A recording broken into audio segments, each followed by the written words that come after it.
Hi, my name's Katie Skilton. I'm a creative designer here at Sizzix, and today I'm going to be talking to you about cardstock. Now, at Sizzix we have our own range of cardstock. In total you get 80 sheets in a pack and there's 20 different colours, so you get 4 of each colour.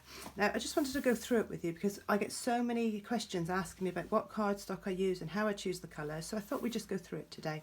So obviously I use the Sizzix cardstock and I find that these 20 colours are enough. You know, I add in some white, maybe some cream, but I find that these 20 colours are enough to give me enough for any theme that I'm doing. So I've laid them out here and you can see all the different colours. Actually, I'm just going to pick one up because I just want to explain to you, they're actually linen textured, which means they've got this lovely texture to them. I don't know if you can see that very well, but you get this lovely linen texture, which means it's not totally flat.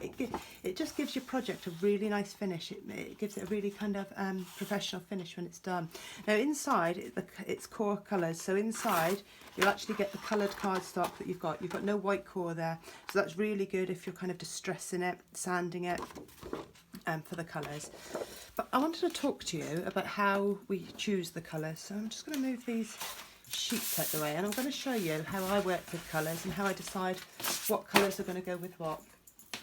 So I've die cut mine all into circles here. So I've just used our circle framelits. I've taken one of the circle framelits, which I'll show you, and I've just die cut one from every colour and pop them onto this ring. So now I've got all the cardstock here, and it means that if I'm deciding colours I could take them off and I could see what goes with what. So if we undo this, I'd really recommend doing this if when you get the cardstock pack, just die cut some. Doesn't have to be even big circles like this, but just die cut some so that you can actually see what colours. So you can see, for some reason I like to keep mine in rainbow order. It's just one of those little quirks that I seem to have.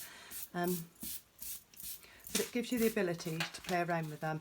Now, let's take, for example, say we're doing summer. So let's pop, let me pop these back. So you want to choose some summer colours. So to me, I would say summer colours are bright, they're vibrant. So maybe I would choose the pink, maybe yellow. No, actually, let's go bright. So I would choose the yellow, I'd have the turquoise, the green.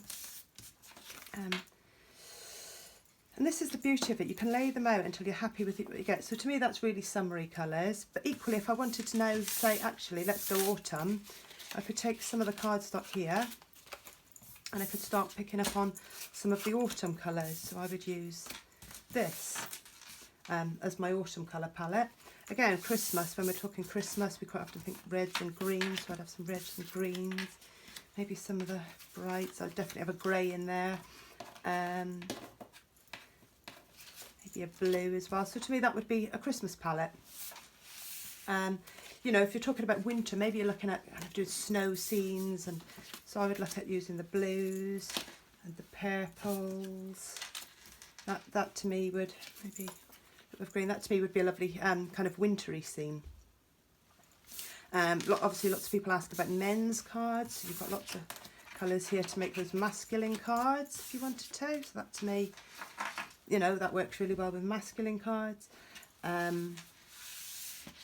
Lots of things, maybe nature. So obviously we do lots of floral dyes and things. So for floral dyes, I would be bringing in all of these greens, and then maybe to add the florals, I would think something like this works really well.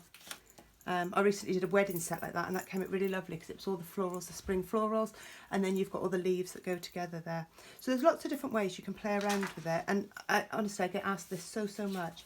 But even if you set them into threes, so you just sit down for a few hours and you play with kind of different colours that complement each other, that go in threes, you can see here that you can choose, where are we? Choose lots of different colours.